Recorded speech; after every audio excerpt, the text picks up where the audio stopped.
La 4G Batelma vous présente Ni Vavao. Labelcom, impression. Labelcom, la référence en impression numérique. Manulchano, ni Vavao. Labelcom, la référence en impression numérique.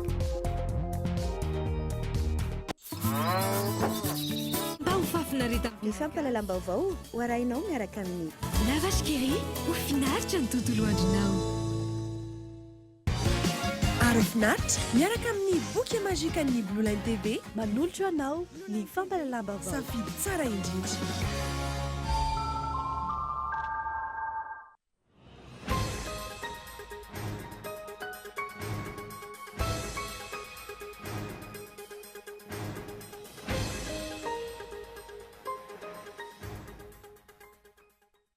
Telo amby efapolo tapitrisa dolara amerikanina io ny vola nolanin'ny filoham-pirenena ankehitriny Rajonary mampianana nandritra ny fampelezan-kevitra tamin'ny fifidianana filoham-pirenena taona 2024 araka ny fanadidiny izay nataon'ny FES izay novatsian'ny vondrona Eropeanina vola. Tsy mbola misy ohatra izany eran-tany.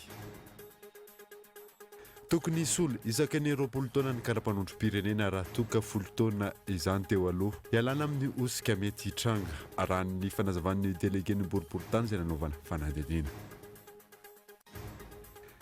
Piasa manodidina ny 7 ao amin'ny fahaditsiranana malagasy no tapaka karama tamin'ity volana aogositra ity. Irosany fitokonana faobe ireo piasan'ny fahaditsiranana manerana nosy rahampitso sy rafaka ampitso. Tony mazatra asa miavaka indray ny entina aminao amin'ity androany ity ny fanamboarana silem bloc izany. Ny tsy amaratelo izay asa izay ho hitanao amin'ny tapany faharoan'ny vaovao.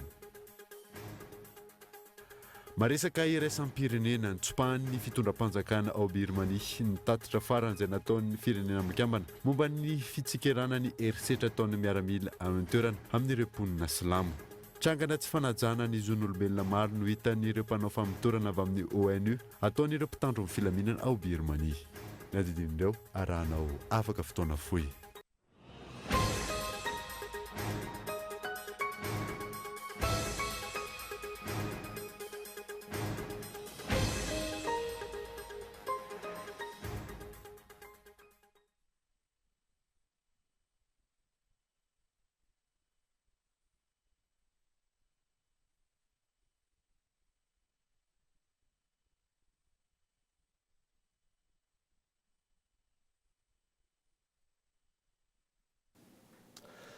Tomboky lasy tomboky fahafaly miaraba anareo indray tonga soa eto amin'ny fotoanany vaovao eto amin'ny Cool TV ka manasa anareo ary naraka izany hatramin'ny farany tontolo ny fividianana avy hatrany no hanomboantsika ny vaovao 7 tapitrisa dolara amerikanina.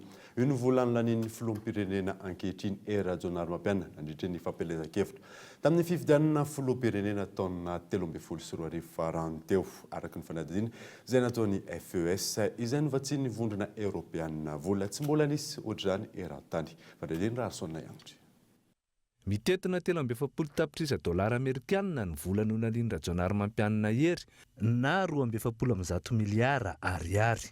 Nandritra ny fampelezan-kevitra tamin'ny taona 2024 araka ny fanadihadiana nataon'ny FES Frederic Bergstefton izay novatsian'ny vondrona Eropeanina vola izay nampahafantarina mpabe masy roa herinandro lasa izay ary navoakan'ny RFI Afrika tamin'ny datin'ny omaly fa 20 aogositra 2024. Izany hoe raha araka ty fanadihadiana ity dia nandany 2.5 dolara amerikanina isaky ny vato azony tamin'ny fifidianana filoham-pirenena tamin'ny taona 2024 ny filoha Rajonary mampianana hery. Avy roa ihany tamin'ny vola nolanin'ny filoha amerikanina Donald Trump isaky ny vato azony tamin'ny taona 2024 io vola 2.5 dolara amerikanina io. Ity fanadihadiana nataon'ny FES tamin'ny taona 2024 ity dia ny vondrona Eropeanina nampanao azy sy ny antokany lany tamin'ny fanaovana ny fanadihadiana momba ny famatsiam-bola ny antoko politika eto Madagasikara. Ny page Facebook ny FES eto Madagasikara no naneho ireo fampitahana ny vola nolanin'ny filoham-pirenena ankehitriny Rajonary mampianana hery sy ireo mpitondra lehibe hafa maneran-tany ihany koa. Araka ny fanadihadiana nataon'ny FES dia Rajonary mampianana hery ny voalohany nandany vola be indrindra zany nandritry ny fampelezan-kevitra io tamin'ny taona 2024 io. Faharoa io Kenyatta filohan'ny Kenya. Any amin'ny arana fahefatrany no ahitanao ny filoha Amerikana Donald Trump tamin'ny taona 1994. Any amin'ny arana fahaenina ny filoha teo alohan'ny Afrika Atsimo Jacob Zuma. Any amin'ny arana fahavalo ny filoha Frantsay teo aloha Nicolas Sarkozy. Araka ny namarany Marcus Schneider, solitena maritry ny FES eto Madagasikara tamin'ny RFI Afrika omaly. Fa ny filoham-pirenena malagasy ankehitriny izay nano filoham-pirenena tamin'ny taona 2014 dia nandany vola be tokoa mihoatra ireo kandida lehibe tany Frantsa, Allemagne sy États-Unis. Mbola olana goavana ihany koa ity solitena maritry ny FES ity ny tsy fisiny mangarara momba ny fiavian'ireo vola be ireo. Any amin'ny sehatra politika, ho iatranty solitena maritry ny FES monina eto Madagasikara ity dia ireo izay manome vola no tsy maintsy mibaiko avy eo. Mipetraka ary ny fanontaniana, iza tokoa no namatsy volan'ny SVM sy ny filoha Hery Rajaonarimampianina tamin'ny taona 2014 nahafahany tsipaka sy namadika ireo namany ara-politika tamin'ny fiodinana faharoa ny fifidianana filoham-pirenena tamin'ny taona io. Ary indrindra ny hoe mbola mitoetra sy mbola misy ary mitovy izany famatsiam-bola be tsy fatapiaviana ny SVM sy ny filoham-pamorona azy zany. Izay fantatritsika fa mbola nilatsaka kandida ho fidiana filoham-pirenena amin'ny 7 Novambra ho avy izao. Isan'ireo natao antoka tamin'ireo izay mpamatsy vola ve narena kibon'ny tany eto Madagasikara, satria dia tsy tamby isaina ireo fanomezan-dalana hitrandraka ireo renan-kibon'ny tany ho an'ny vahiny nandritra ny efa taona mahery kely nitondran'ny filoham-pirenena Rajaonarimampianina Hery sy ny SVM. Tsy misy ny lalàna mametrany tokony ametrany filohan'ny androm-panjakana fialana raha toka kandida amin'ny fifidianana ny tenany. Tokony hanajany etika politika kosa nefa ny tompona ndraikitra voakasika izany raha ny nambarany mpahay lalàna iray Fezo Rafaly.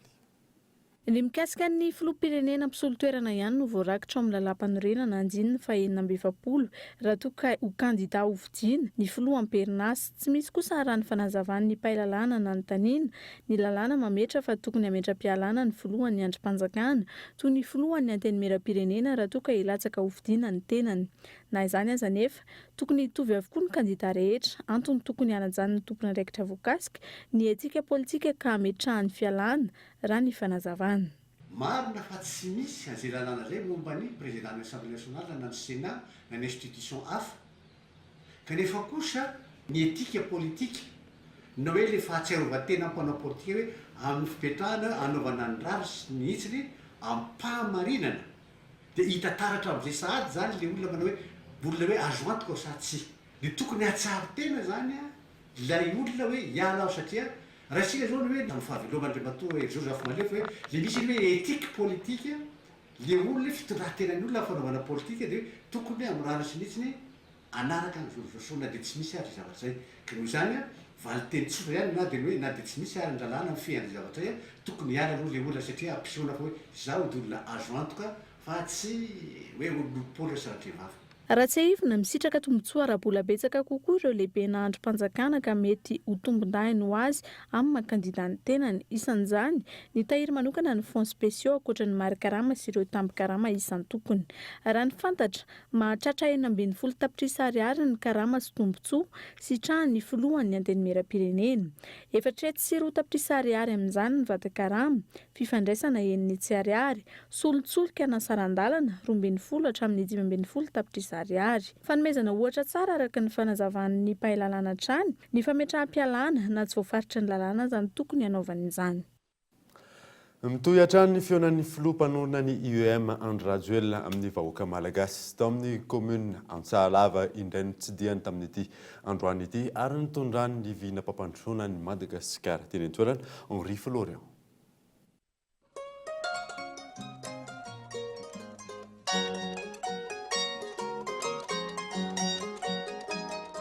Isan'ireo commune misedra olona amin'ny faratsiany lalana ny commune ambanivohitra Antsahalava ao anatin'ny distrika n'Antanifotsy. Mpamboly ny ankamaroan'ny mponina ao aminy ary hita ao avokoa ireo karazam-bokatra maro samihafa. Raha tsy tanteraka nefa ny lalana miazo ny commune Antsahalava mianga avy ao Ambohimandroso, lalana izay mirefy 110 kilometatra. Etaetan'ny mponina sy ireo mpampiasa ny lalana ny hanamboarana io lalana io ahafana mamoaka ny vokatra.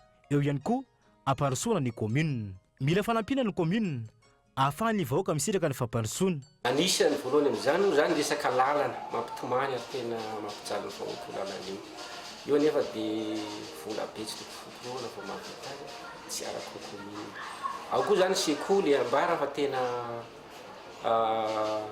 lara-pahamehana mihitsy moa amin'izao ny resaka fanabeazana kanefa ny ampelantanana komina tsy misy ary ny tena olana za dia miezaka andray aman-dreny manitatra trano kanefa ny tafo anafoana azy tsy misy dia matetika any amin'ny sekoly reny misy efatra io zao sekoly eto aminay dia rindrina mijoro fa ny ao anaty tsisy ninina tsy voatafo dia ao nefa le trano tokana fotsiny ny misy dia ao zany ny ankizy mampidirina nefa tsy mitafo.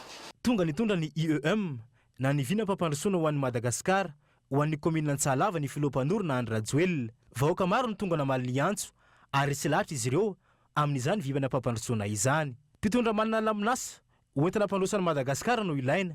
Tsy niandrena ny filohampanorona ny IEM Andry Rajoelina fa avy hatrany dia namaha ny olana iainany vahoaka. Manana tetikasa manokana momba an'io a momban'ny mahamerenana ny fandrimpahalemana manerana ny Madagasikara. Za miteny anareo nandritra ny antony teteza mita ho aho efa nilazaiko ombieny tsy nisy aho fanampiana famatsim-bola avy any ivelany afaka mividy helikoptera telo tsika niadivana tamin'ny asan-dalo namea fiara tsy mataho-dalana maro sika zany ny zavatra nataontsika ka nangataka ny monsieur le maire teo hoe mba meo moto monsieur le maire omeko moto ary moto cross mihitsy nomeko ampitandro amin'ny filaminana eto amin'ny kominanao. Ny haino ny fahasairana ny vahoaka ny filohan'ny IEM. Mpitondra mahafantatra ny marary ny vahoaka no ilain'ny firenena. Mpitondra tanora ary afaka ampandrosony malagasy. Fantatro fa miandrandry ianareo, fantatro fa miandro zavatra betsaka ianareo satria tsapako fa betsaka ny tsy anasy. Fantatro fa miandro zavatra maro nareo na anavitra nareo mba hiala amin'izany kolokolo zany ary anampanareo mba hisin'ny filaminana tanteraka eto amin'ny tany sy ny firenena. Za miteny anareo fa zany no ataontsika. Aiko tsara io, ary fantatro io, ary efa manana spesialista maro sika anampy antsika ao anatin'izany tetikasa maro zany.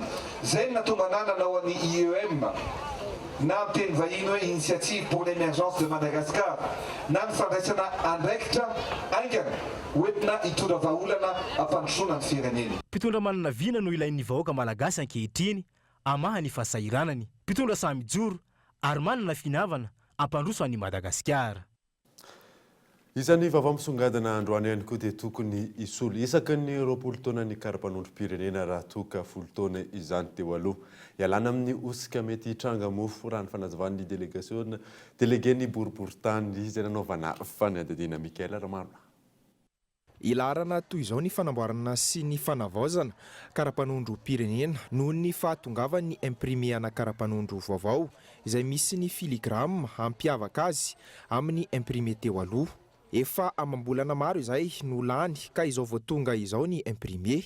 Na eo aza nefa izany tsy mifanaraka amin'ny olona mikarakara karapanondro pirenena ny isan'ireo imprime vaovao vao tonga ireo raha ny fanazavana. Ireo tonga aloha ihany no mahazo izany. Dia nisy ny titaitaika moa zany teo aloha satria misy namana any ambanivohitra na ame. Dia izao zany ny karapanondro efa manomboka ho tonga dia mandray izay olona tonga io izay fa tsisy réservation le izy fa izay tonga dia raisiny. Dia rehefa tapitra indray dia miandry indray.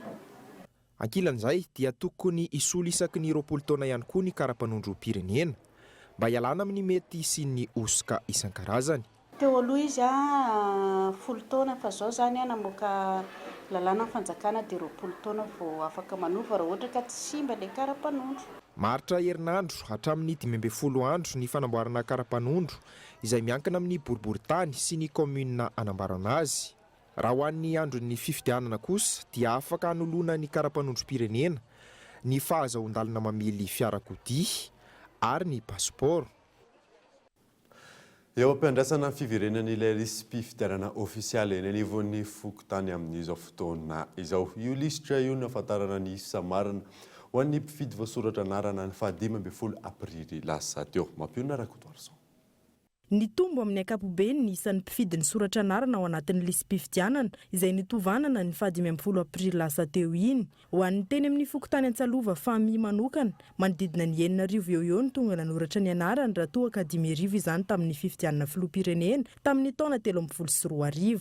Ilaina arak'izany ho izy ireo ny fiverenan'ny lisitra ofisialy mba hisorohana ny mety ho fahadisom-panantenana ao an'ireo te hifidy ary hanomanana ny pitsopitson'ny zavatra ilaina rehetra mialoha. Fifidianana vaovao zany mbola tsy tonga eto am-pelantanana hatramin'izao fa ny lisy fifidianana teo aloha zany mbola eto izay mbola hoe ho tonga zany le vaovao fa tena hatramin'izao mbola tsy tonga eto am-pelantanana.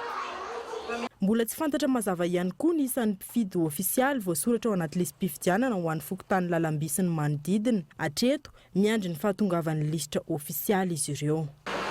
Lisam-pifidianana tena definitif fa izay nalefa farany mbola tsy tafaverina teo amin'ny fokotany aloha hatreto fa tsy fantatra hoe azoasy angamba fa nisy kely tovana kely nataonay farapara ny tany dia hatreto zany mbola tsy fantatra hoe na tafiditra ilay olona na tsy tafiditra.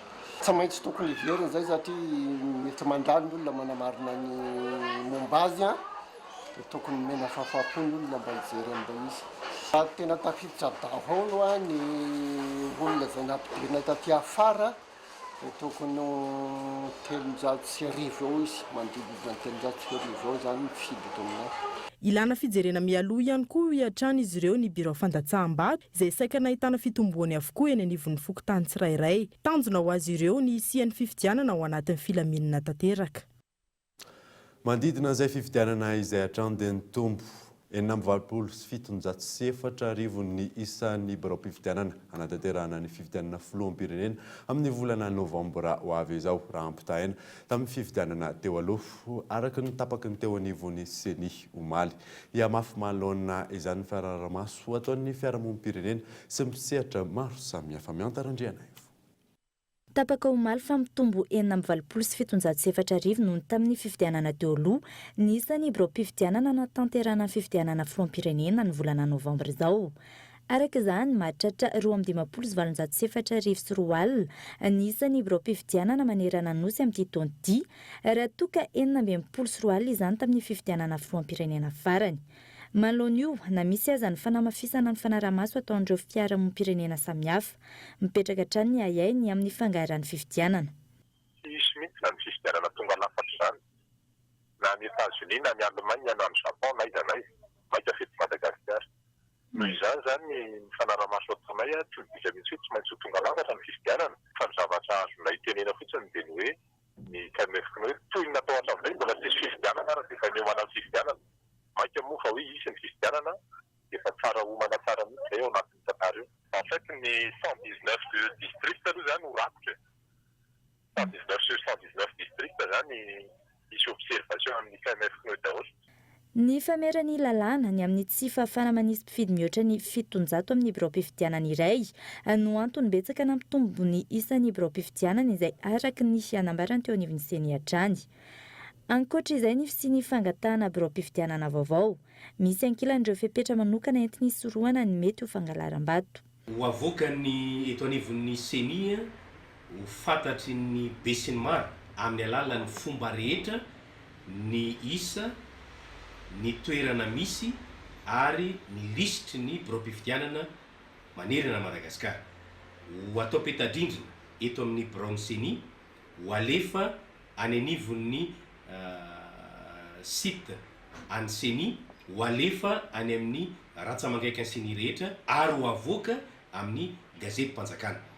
Ny antony dia mba ahafahantsika rehetra mijery sy manaramaso ary manamarina fa tena misy tokoa ireo biro-pifidianan'ireo mba tsy hananantsika aya amin'izay lafiny mety ho fangaraharaana sy fahadiovan'ny fifidianana.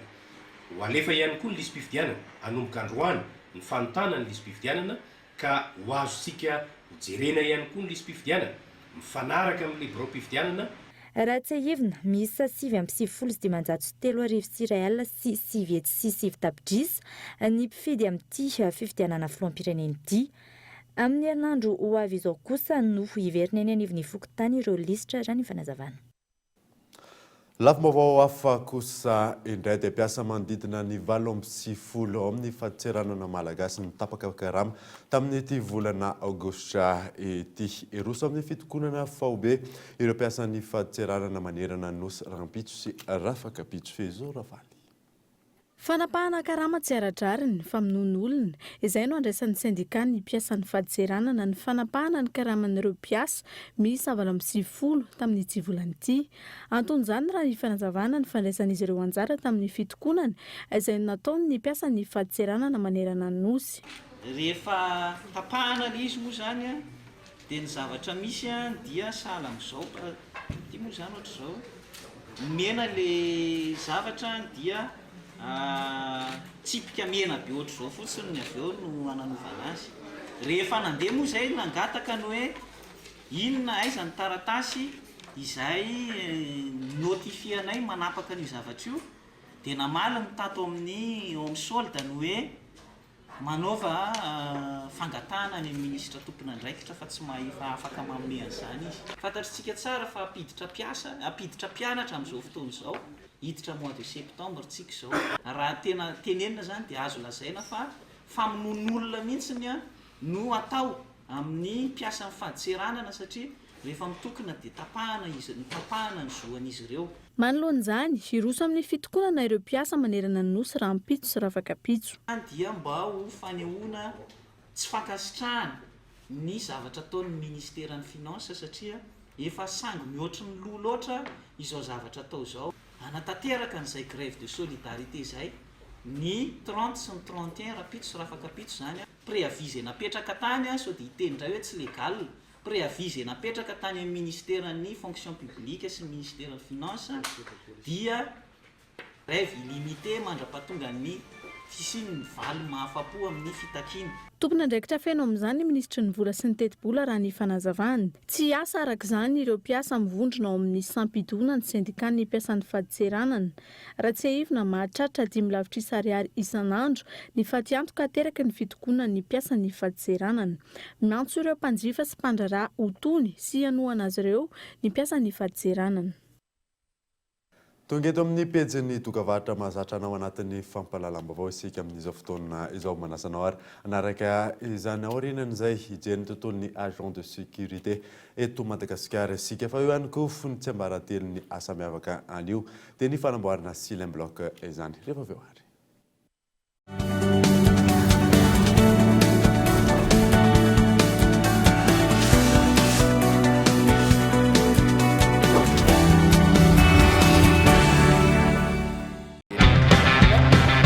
Oui, appel vers tous les opérateurs.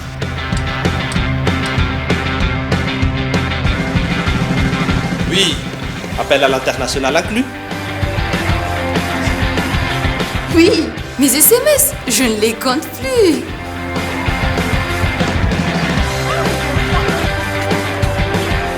Et oui, l'Internet à la vitesse 4G. 0,5 arrière par seconde vers FAF et Club First. 1 arrière vers Telma et 3 arrière vers les autres opérateurs. Vous aussi soyez First. À partir de 10 000 arrières, First Premium. Et découvrez toute la gamme First sur www.telma.mg ou rendez-vous en Telma Shop. Telma, ça feed que numéro 1 Malagasy. Étudiant L3, M1 ou M2 dans les filières en rapport avec les métiers de la banque, ABM Scholarship, c'est pour toi. Dépose tes dossiers du 1er au 16 septembre dans ton université ou chez Accès Banque Madagascar. Pour plus d'infos, sois des nôtres à l'événement de lancement du 1er septembre à partir de 14h à l'AFT Andavamambe. Au programme, découverte des métiers de la banque, orientation, par questions, divers ateliers, dépôt de dossiers et animation DJ. Saisis ta chance. Info line 22 322 34. Accès Banque Madagascar, construis ton avenir avec nous. Misy vaovao indray ao anatin'ireo lavage kiri ankafizinao. Ny lavage kiri vaovao izay efa be calcium azy vitamine amin'izao fotoana izao dia mbola miampy fer indray. Ilain'ny ankizy amin'ny fampiasana vatana sy saina eny fa na ny lehibe ihany koa ary. Matsiro sy mampazoto tomana foana mba ho fafinareta amin'ny mpianakavy. Lavage kiri ho finaritra ny tontolo andronao.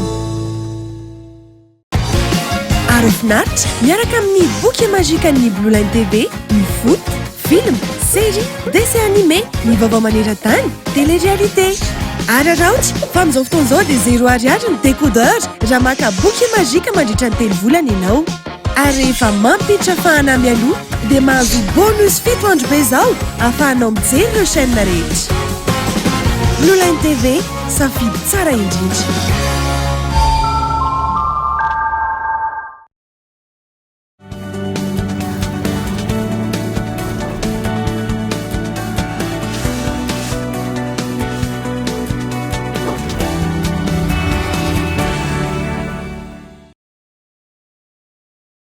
Aucune autre tombe ne fut profanée. Dites-leur surtout de ne pas l'ouvrir. Jusqu'à aujourd'hui.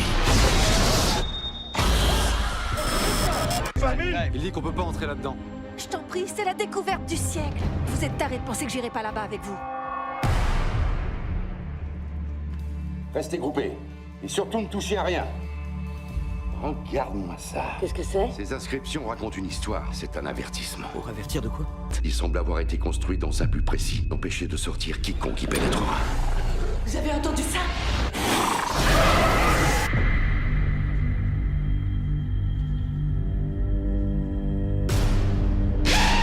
Non, c'est pas arrivé.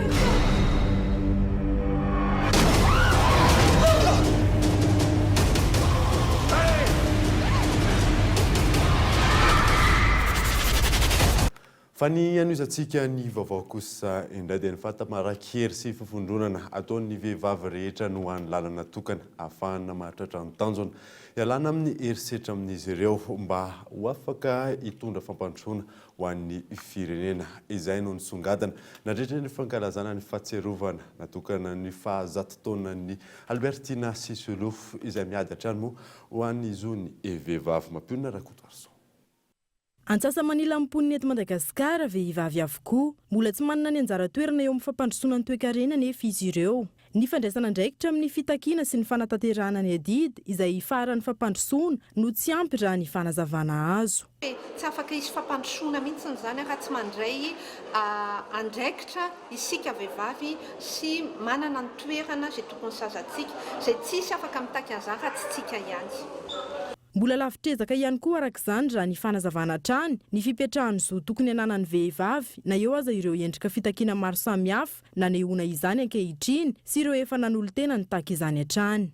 Misy dingana lavitrezaka tsy maintsy mbola atao ary mbola takiana satria rehefa tsy mitaky ny zoany koa ny vehivavy dia avarinany amin'ny zavatra hafa ny ireo izay manana fahefana fa araka ny teneniko teo zany mila mijoro mila miteny mila maneho hevitra mety tsy voatery hoeno ianao androany fa raha ny tantarany Sisulu Albertina izay nankalazana androany tsy maintsy misy vokany foana ny dingana izay atao sy ny fijoroana izay atao zany ka manentana foana zany hoe mila mijoro ireo fikambanam-behivavy ireo mivondrona mitaky an'izay zay sy fanatanterahana azy indrindra ny vao fiarahamonina. No amarina tamin'ity androany fa 7 aogositra ity ny fahazato taona ny Albertina Sisulu, vehivavy afrikanina niady hatrany ho an'ny zony vehivavy ary ny fanavakavaham-bolokoditra izay niarahany dia tamin'ny Nelson Mandela.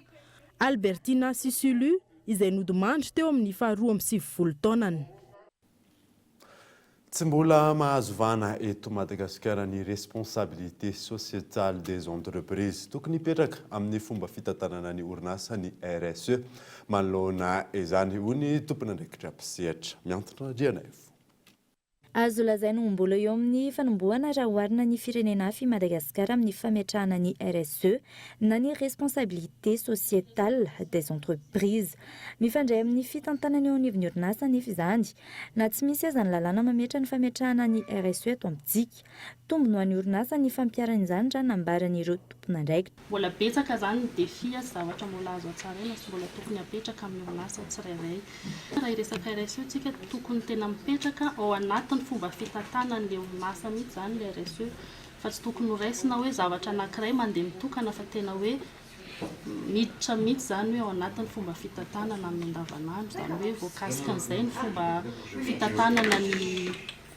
fitantanana mpiasa ny fomba fiarahana miasa mpiara-mombonatoka na ny ao anatiny na ny aty ivelany na ny fomba fanaovana ny mivarotra sy ny faneraserana miaraka amin'ny fournisseur sy ny client zany tokony jerena akaiky hoe ahoana ny afana mametraka an'le RSE ao anatin'ny raha fitantanana. Teboka maro manoloan'io no ilana fanatsarana amin'ny fitantanana orinasa eto Madagasikara. Miankina amin'ny fanajana lalàna nefa no ahafana manatsara izany araka amin'ny fanazavana. Betsaka aloha ny zavatra azontsika resana ohatra ka resaka gouvernance d'entreprise sika fa ny tsara jerena akaiky aloha zany hoe ahoana ny ahafahan'ny orinasa anankiray zany mandray sy ahoana moa ny tenintsika amin'ny teny gasy hoe miconsidere zany ny mpiara-mombonantoka amin'ny mpiara-mombonantoka resantsika moa zany ao anatin'izay ny mpiasa zany hoe ao anatin'ny fitantanana orinasa anankiray tokony jery zany ny mpampiasa hoe ahoana ny ahafahana mifampiresaka hanatsarana ny condition de travail ao amin'ny orinasa anankiray. Azontsika resahana koa ny resaka gouvernance environnementale zany. Tsisy gouvernance d'entreprise mipetraka raha ohatra ka ny fenitra entindreo institution publique sy ny lalàna izay mifehan'ireo entreprise ireo tsy manaraka an'izay hoe bonne gouvernance zay. Eto Madagasikara, mbola tsy mipetraka izay gouvernance des entreprises izay, antony sy ny atrikasa mikasika ny RSE izay entiny resahany lohahevitra io. Araka ny filaharana navoaka ny plateforme de l'engagement RSE et développement durable, laharana fa 770 amin'ny firenena 560 nanaovana fanadihadiana i Madagasikara amin'ny fametrahana ny RSE. Tafiditra anatiny top 10 na ny mampiatra izany indrindra i Suède, Finlande, Norvège, Danemark, Frantsa kosa no eo amin'ny laharana fa 7 amin'izany. Mandidina ny resaka orinasa izay hatrany dia 80 isanjaton'ireo orinasa mpiambina na ny agent de sécurité eto Madagasikara moa no tsy ary fomba ny fitaovana entina miasa raha ny fanadihadiana natao. Iray amin'ireo fepetra tokony ho ara-dalàna voalohany anefa izany. Michel Arnaud. Mandina ny 200 nisan'ny orinasa mpiambina na société d'agent de sécurité eto Madagasikara. 80 isanjato amin'ireo no fantatra fa tsy ara-dalàna indrindra amin'ny resaka fitaovana. Amin'ny agence iray mety ahitana mpiambina miisa 2 farafabetsany. Tsy mitovy amin'ny asan'ny mpiambina tsotra nefa ny asan'ny agent de sécurité raha ny fanadihadiana atao. Mila fiofanana sy fitaovana harifomba entina miasa izy ireny na ao amin'ny mpiambina ivelany sy ireo mpiambina anatiny. Un agent de sécurité, c'est une personne qui peut être Ny agent de sécurité dia olona iray mety avy amin'ny agence de sécurité na ihany koa ivelan'izay.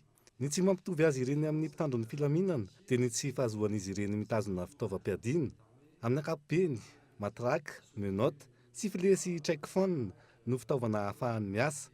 Ny tena tokony hananan'ny agent de sécurité dia ny bouton de panique izay mampifandray amin'ny agence rehefa sendra misy loza. Eo ihany koa ny control room izay ijerevana ny loza mitranga rehetra.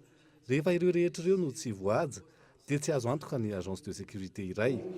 Qui n'a pas de contrôle room, là il y a défaillance. Fepetra maromaro araka izany no tokony ho fantatry ny olona iray na tompona orinasa mila agent de sécurité iray mialohan'ny hisafidianana azy ireny. Nisan'ireo niteraka resabe ny fanafiana sy famonoana agent de sécurité omaly teto an-drenivohitra. Hatreto tsy misy lalàna mifehy ny asan'ny agent de sécurité saingy mifanjohy amin'ny agence iadisahany fotsiny ihany, izany hoe miankina amin'ny fiofanana azony sy ny fitaovana omeny orinasa entiny miasa ihany. Toy ny mahazatra asa miavaka erindray entina aminao amin'ity androany ity ny fanamboarana sila bloc izany. Inona ny tsambarantelon'ity asa ity valin'izay entiny Mikaela Romanina.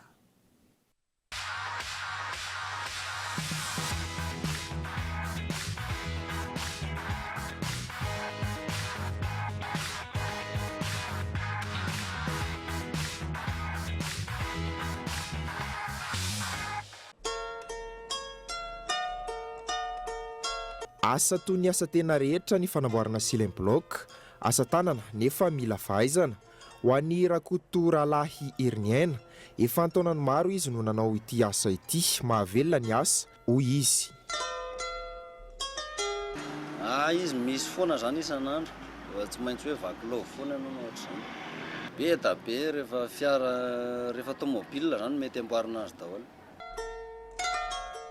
Olana ny tsy fisian'ny fisotroan-dronono amin'ity asa ity raha ny fanazavana, ny fanangonana tsy kelikely ny azo no vaindohan-draharaha. Milay ny asa tena ka, afaka tsy mifoha maraina be. Tsara ka, alao miasa tena aloha. Fitiavana fotsiny izy hoe alao mba hoe alao mba miasa tena manao asa tanana fotsiny zany dia ohatran'izany mba sy tiako le hoe mandeha miasa amina orinasa inona moa fa tonony anay tsisy pensio fa manangona fotsiny raha fa ohatra ihany. Antoamasina no alaina ny akora fototra, antsikely, fandraka. Ireo kosa no tena miasa ankoatra ny fahaizany herinirina. Vidiny vaovao zao raha atao hoe 25 000 ny anay nefa ny vaovao any amin'ny 100 000 any. Nefa ny anay tsy potika raha tsy ela vao simba noho ny vaovao. Dia izay ny anamboaran'ny olona antony. Le vaovao zany lafo nefa tsy mateza. Dia alohanay misafidy antony vita gasy tony fa mafy kokoa. Izay ny antony safidiananay an'ilay izy. Noho ny alafosin'ny silem bloc vaovao kosa no antony nisafidian'ireo tompona fiara misafidy silem bloc amboarina. Mba hialana amin'ny fipetrapetrahana sy ny fandaniana andro dia nisafidy ny hanao ity asa ity herinirina. Mila fahaizana nefa izany ka noho ny fianarana tamin'ny namany no nahaizany ity asa fanamboarana silem bloc ity. Manomboka amin'ny 2,000 ariary ny fanamboarana silem bloc iray izay miankina amin'ny habeany. Mampiditra vola 4 ariary isan'andro kosa ny tenany rehefa mandeha ny tsena.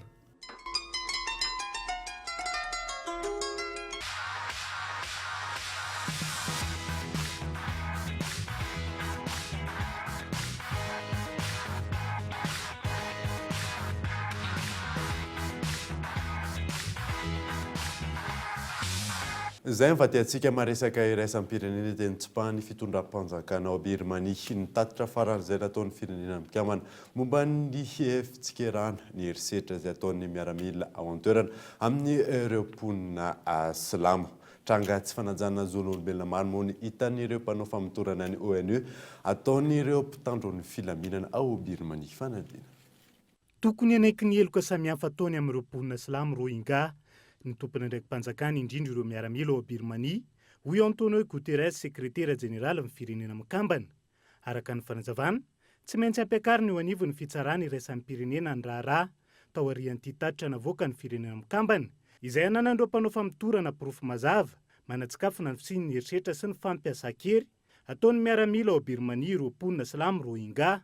Raha ny fanazavana, efa nisy ny fandraisana andraikitra sy ny fifampiatsona samihafa nataon'ny teo anivon'ny firenena mikambana isihan'ny fampihavanana sy andravonana ny lonilony amin'ireo karazam-poko any an-toerana, saingy tsy nanaiky ny fampidinika ny fitondram-panjakana ao Birmanie.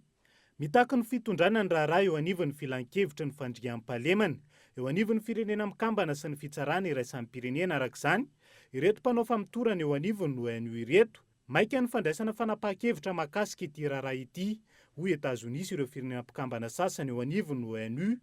Araka ny fanazavana ny masovoan'ny Etazonia eo anivon'ny firenena mikambana, nitodika any avokoa ny mason'izao tontolo izao, indrindra izay fanapahan-kevitra ho raisin'ny ONU malohany izao fanitsakitsahana ny zon'olombelona ataon'ny miaramila Birman izao. Etsy ankilany, tsy nahita ny teny manoloana izany ny mpitondra ao Birmanie, fa anginana izay efa nahazona fitsikerana maro nandritra izay herintaona ny aretan'ny mponina silamo Rohingya Vitsanisa ao Birmanie, ny fanaparam-pahefana ataon'ny miaramila any an-toerana. Tsy fandraisana andraikitra izay niteraka ny fitsoponenan'ireo Rohingya miisa 7 hetsy nakany Bangladesh. Dia iny maresaka iraisam-pirenena iny manakatona vaovao tamin'ity alina ity. Ankasitrany ianao nanaraka izany. Mandro soa sy nadolo tompoko.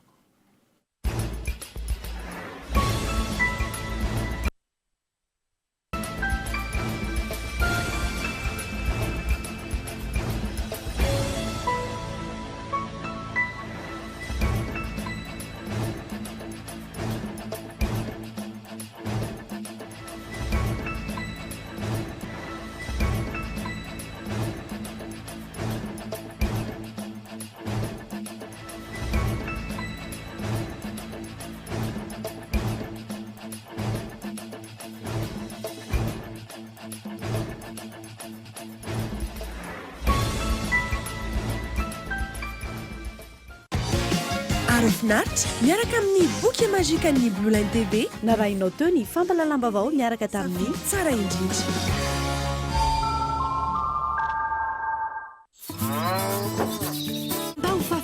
Narahinao teo ny fampalalambavao miaraka tamin'ny La Vache qui rit, ho finaritra ny tontolo andronao. Labelcom impression. Naraino Tony Fampalalambavon Yarakatamni. Labelcom, la référence en impression numérique. La référence en impression numérique.